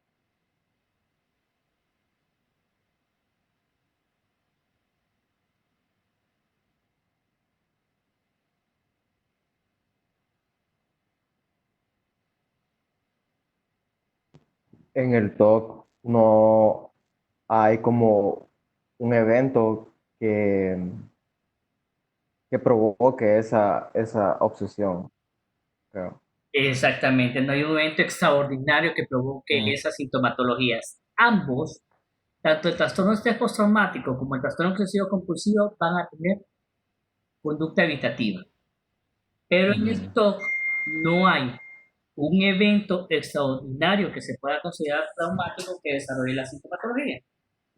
La habitación en el trastorno de obsesivo compulsivo, la habitación va a estar encaminada a no contaminarse, a ver si cerré o no cerré bien la puerta, si apagué o no apagué la estufa, eso. Mientras que en el trastorno de estrés postraumático, él va a evitar porque algo le sucedió a esta persona al pasar por esa calle, al subirse en ese carro, al conducir, al subirse a ese taxi. Muy bien. Doctor, Mándeme. pero digamos en el caso de una persona, de que su mamá o su papá muriera, por ejemplo, por cáncer, y que esta persona después, o sea, desarrollara miedo a morir por la misma enfermedad y estuviera, o sea, constantemente haciéndose chequeos médicos, o sea, con idea fija de que ella también va a tener esa enfermedad. Entonces, en ese caso, ¿qué sería? Podría ser, si todos los resultados salen normales, si todos los resultados salen normales y anda de hospital en hospital, si anda de oncólogo en oncólogo, de internista en internista, entonces probablemente estamos ante un caso de hipocondría. Es un diagnóstico diferencial del trastorno obsesivo compulsivo, si ustedes recuerdan. ¿Cuál sería el caso? No, no escuché. Hipocondría. Ay, Sería una paciente hipocondríaca. ah, Porque en la hipocondría sucede que el paciente está convencido que tiene una enfermedad. Y aunque le digan que no es así, entonces, aunque el paciente, aunque le diga el doctor Cruz, no, fíjese que usted no tiene cáncer, pero deja de ir, bueno, no, es que el doctor Cruz no sabe, o es que como es conocido mío, no me quiso decir, entonces voy a ir donde el doctor Cardona, o voy a ir donde el doctor Santos, o voy a ir donde la doctora Bulnes para que me dé. Entonces van cambiando de médico en médico hasta encontrar ese médico que le va a decir que sí es cierto, que sí tiene cáncer. Entonces esa es una hipocondría. El paciente está convencido de que está enfermo, aunque los resultados digan todo lo contrario. ¿Cómo vamos a diferenciar trastorno de estrés postraumático de la psicosis?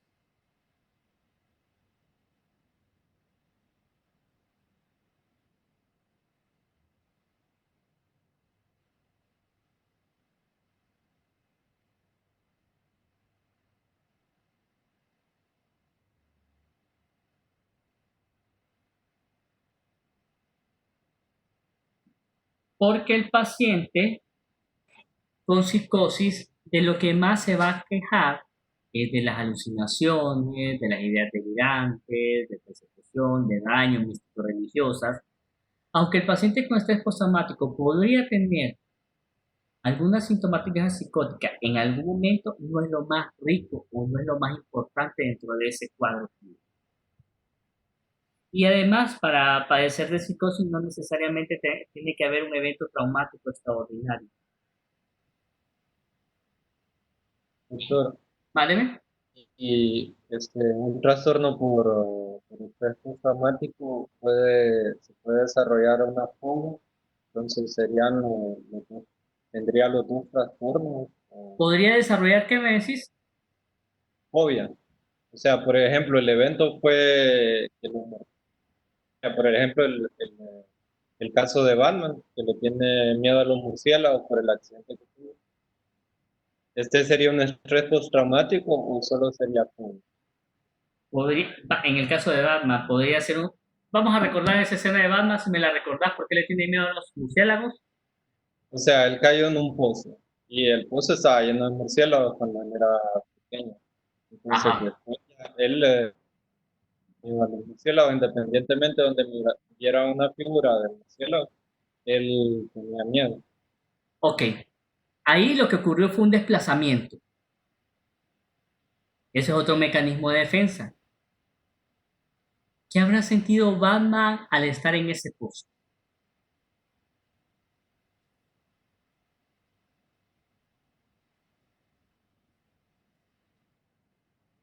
Vamos a ver, Eric. Pues me imagino que angustia.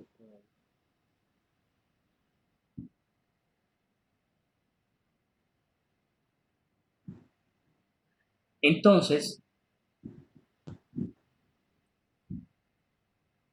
lo que ocurre fue un desplazamiento. Batman, y eso es lo que le sucede, por ejemplo, este es un mecanismo que puede suceder en este tipo de trastorno. El desplazamiento es que un objeto neutro o indiferente, como el murciélago, se le atribuye el centro o es el representante del temor.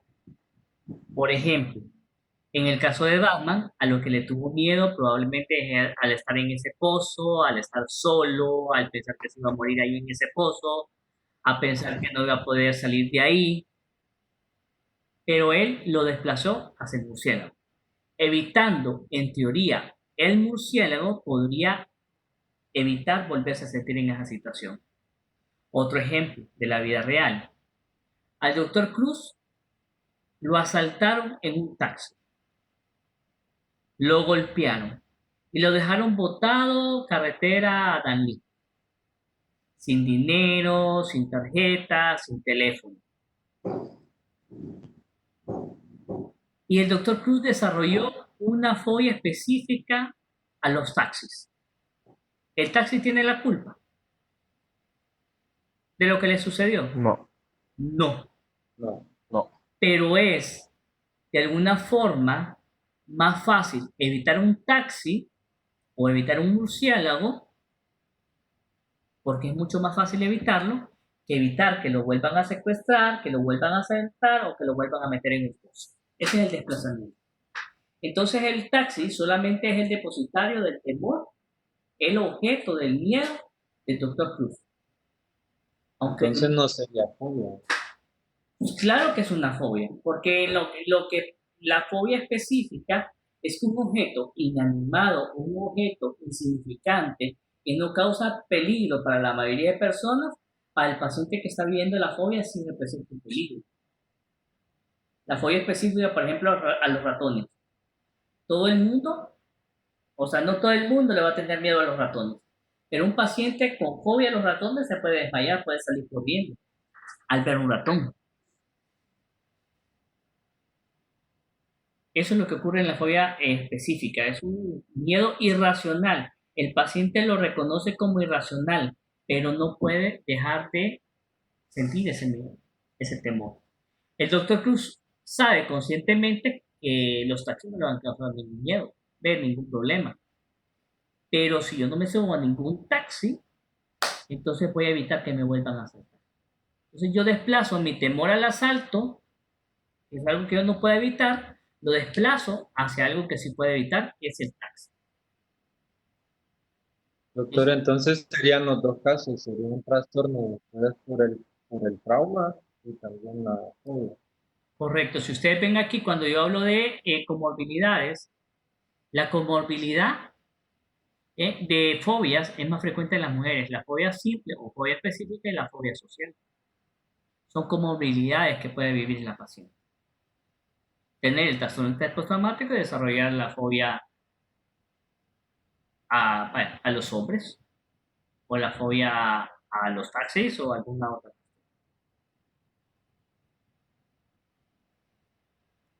Bien, ¿cuál es el tratamiento farmacológico o los objetivos del tratamiento farmacológico del trastorno de estrés postraumático? Reducir los síntomas.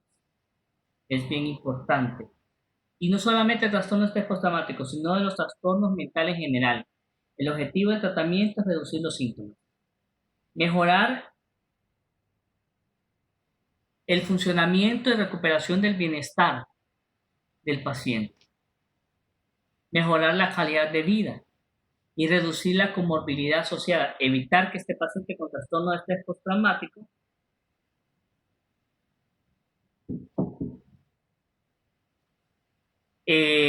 reducir el riesgo de que este paciente tenga consumo de alcohol, consumo de drogas, evitar que tenga comorbilidades como la depresión, como conductas agresivas.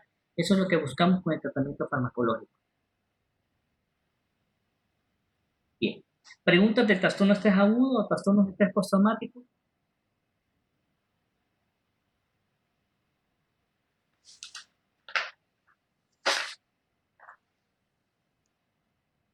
¿Jóvenes?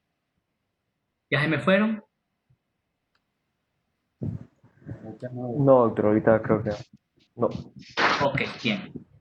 Vamos a hablar de los IRS. Ahí tenemos a Paxil, tenemos a Lexapro, tenemos Sertralina, Zoloft, que son marcas norteamericanas.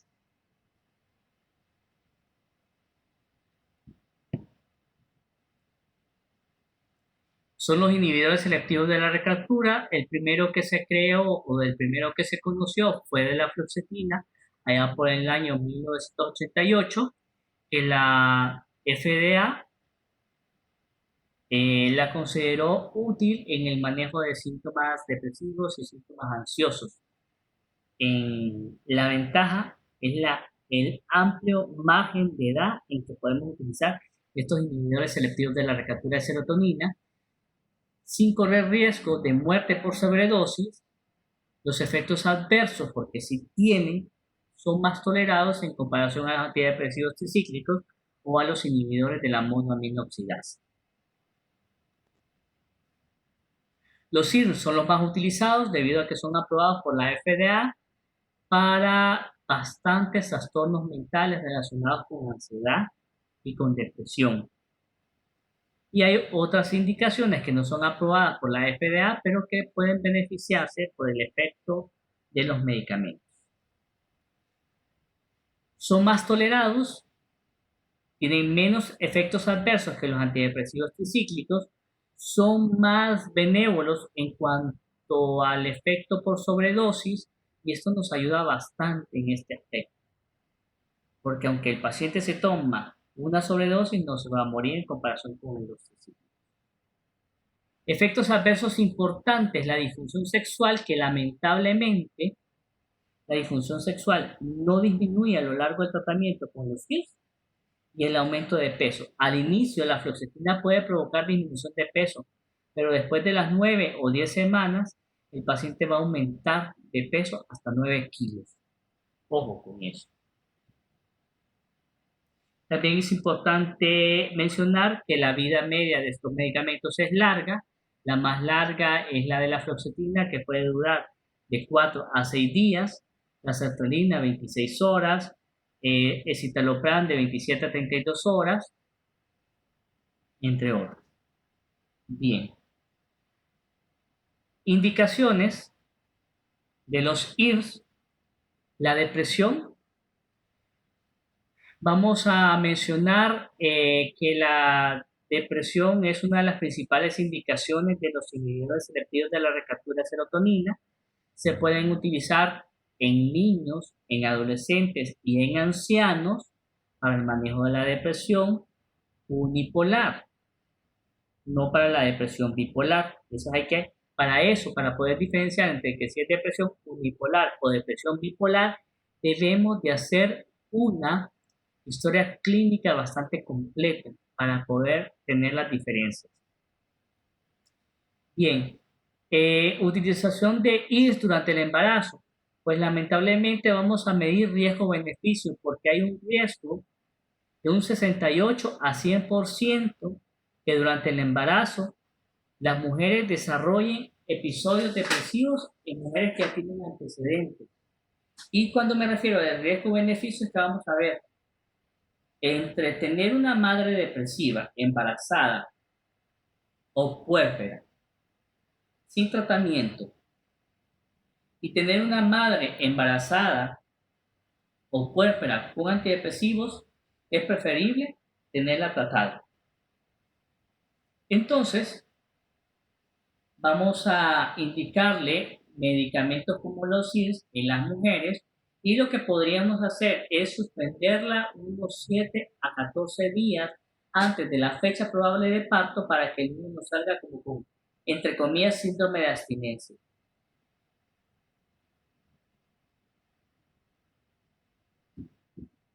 El efecto en adolescentes también es bien importante.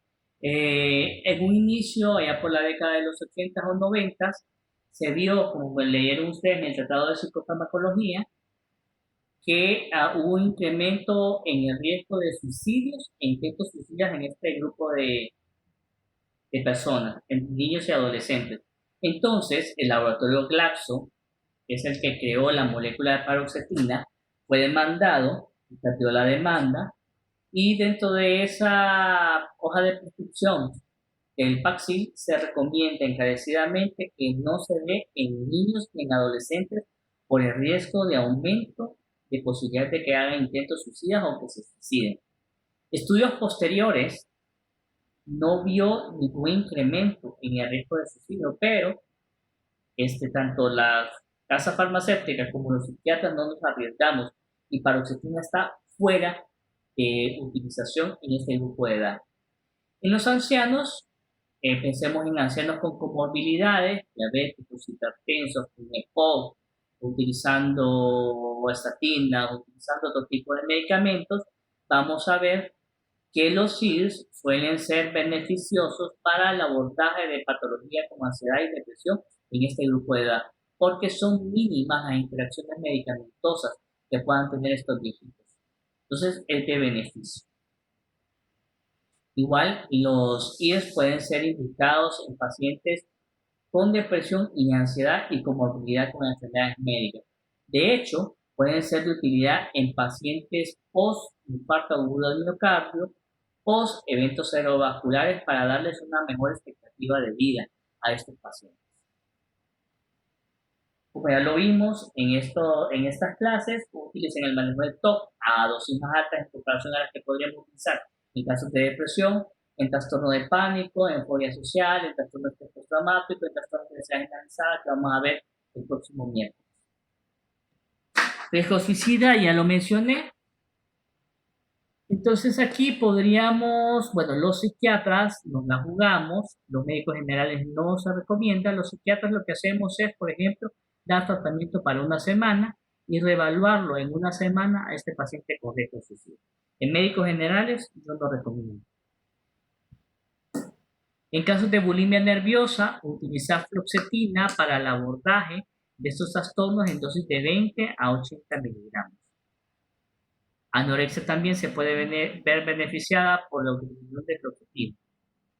Trastorno disfórico premenstrual, aquí podemos dar fluoxetina, sertralina o paroxetina para disminuir los síntomas de disforia premenstrual en estas mujeres. Yo lo he visto, no necesariamente en pacientes que se quejen de trastorno disfórico premenstrual, pero sí me han dicho algunas mujeres que durante el tratamiento con fluoxetina, con sertralina, no hay tantos cambios de humor durante el periodo premenstrual. Otras indicaciones que no son aprobadas por la FDA, pero que sí pueden ser beneficiosos para los pacientes, la eyaculación precoz, en casos de parafilias porque disminuyen la impulsividad, como ya lo había mencionado, y disminuyen los pensamientos obsesivos en las parafilias. Algunos pacientes con autismo pueden tener sintomatología obsesiva y disminuyen con el efecto de antidepresivos. Esas jóvenes son las indicaciones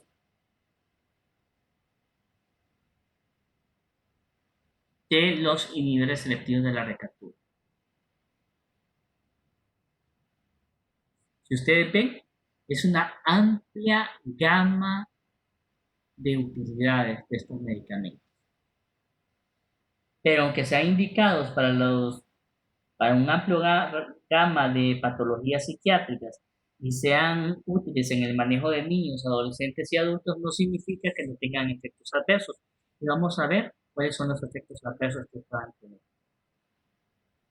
Disfunción sexual, lamentablemente hasta un 80% de los pacientes que utilizan IRS pueden quejarse de disfunción sexual, ya sea retardo en la eyaculación, ya sea bloqueo del orgasmo, disminución del deseo sexual. Entonces, esto puede ser una razón por la cual los pacientes jóvenes pueden suspender el medicamento. Se le brinda psicoeducación al paciente y se va a medir riesgo-beneficio. Lo que se hace probablemente es cambiar el antidepresivo y no utilizar un IRS en el paciente que desarrolla disfunción sexual. El otro punto es que lamentablemente esta disfunción sexual no disminuye al paso de las semanas en comparación a otros efectos adversos, sino que se mantiene durante todo el tratamiento de 1 año, 6 meses, 1 año, 2 años, 3 años. Va a permanecer el paciente con disfunción sexual secundaria a fluoxetina, va a desarrollar ese efecto adverso y lo va a mantener durante todo ese tiempo. Efectos adversos digestivos, estos probablemente sean los más frecuentes: náuseas, vómitos, diarrea, evacuaciones pastosas. Más frecuente con sertralina. Sertralina es uno de los IRS con más efectos gastrointestinales, de ahí que probablemente se recomiende utilizarlo después del desayuno. Y la paroxetina tiene más un efecto anticolinérgico, entonces probablemente va a dar estreñimiento en nuestros pacientes o boca seca. Entonces ahí son recomendaciones que uno le puede dar a este paciente. Cefaleas. El 18 o 20% de los pacientes con tratamiento con IRS van a desarrollar cefaleas.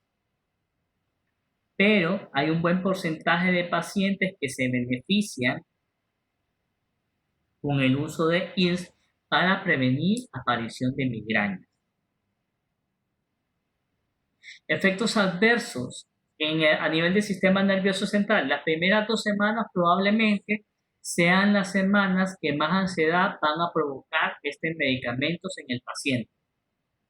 Entonces, de ahí la importancia de pedirle al paciente que los combine con benzoacetina las primeras semanas para contrarrestar esos síntomas de ansiedad del inicio.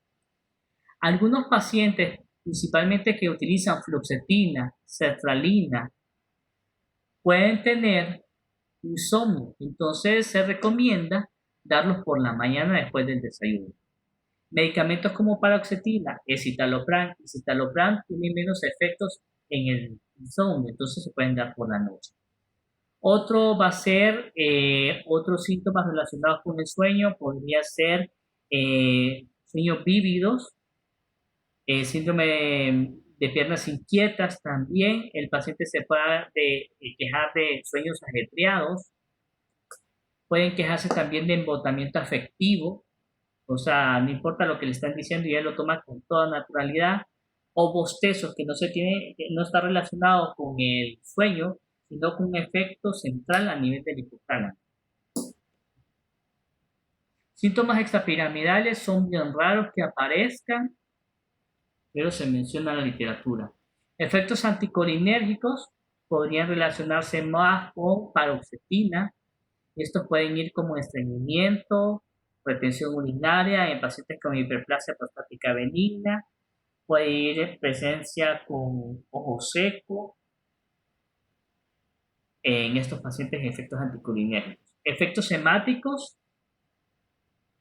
pues es muy poco lo que se da, pero se podría dar un problema en a nivel de plaquetas que tienen receptores de serotonina. Algunos pacientes pueden quejar, bueno, no se van a quejar, ¿verdad? Pero sí pueden verse a nivel de laboratorio hiponatremia e hipoglicemia, pero estos síntomas o estos hallazgos laboratoriales no son específicos como para evitar que el paciente continúe con el tratamiento. Lo único que se hace es una readecuación de los medicamentos. Reacciones endocrinas y alérgicas, un 4% de los pacientes se van a quejar de reacciones alérgicas, nada grave, pero que pueden asustar al paciente. Síndrome serotoninérgico, se los dejo de tarea, posiblemente es uno de los efectos adversos más importantes y que pueden llevar a la muerte en los pacientes. Así que no se recomienda, por ejemplo, la utilización de dosis mayores de las que están recomendadas en el libro, más allá de los 80 miligramos de fluoxetina, lo único que aumenta es el riesgo de síndrome serotoninérgico o de efectos adversos. La combinación de tricíclicos con antidepresivos IRS no se recomienda. Y algunos pacientes se pueden quejar de sudoración. Y esto, jóvenes, es el tema para el día de hoy.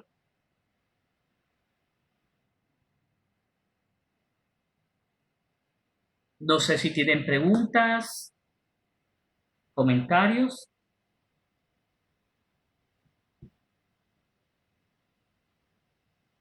Doctor, yo lo siento mucho, pero honestamente escuché como la mitad, creo yo, de toda la clase. Todo lo escuchaba como cortado, fue horrible. ¿Quién dice? ¿Quién lo mencionamos? A ver. María, María, ok. Tal vez, no sé si los sí, demás tuvieron problemas, los demás, con el audio. Pero igual esto queda Bueno, grabado. Mándeme. no, que no tuve problema. Yo lo haré tranquilo. Ok, probablemente María fue con el... si lo hace sentir mejor, doctor, tampoco escucho a mis compañeros, o sea, no escucho casi nada. Mari, Yo pero ¿estás también te escucho un de poco la app o cortado. estás como en la web?